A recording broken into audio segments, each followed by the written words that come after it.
पेरियालो में ॻोठाणे पारां शाह हुसैन थाणे जी पुलिस जी मुबैना नाजाइज़नि ख़िलाफ़ एहतजाज कयो वियो। ॻोठाणे इम्तियाज़ अली फुलपोटो नेशनल प्रेस क्लब वारो एहतजाज कंदे इल्ज़ाम हयो त रस्ते वेंदड़ मुंहिंजे ॿिनि पुटनि नज़ीर फुलपोटो ऐं बिलावल अहमद फुलपोटो खे शाह हुसैन थाणे जी पुलिस खंबे खणी वञण खां पोइ नज़ीर फुलपोटो खे हाफ़ फरार करे छॾियो, जॾहिं त बिलाल फुलपोटो जो 10 ॾींहं गुज़रण बावजूद दस पतो न पइजी सघियो आहे।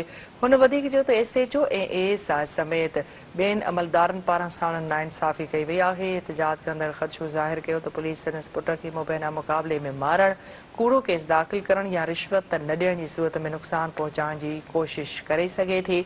हुननि आला अख़्तियारनि खां मुतालबो कयो त मामले जो फौरी नोटिस वठी बिलावल अहमद फुलपोटो खे बाज़ियाब कराए इंसाफ़ कयो वञे।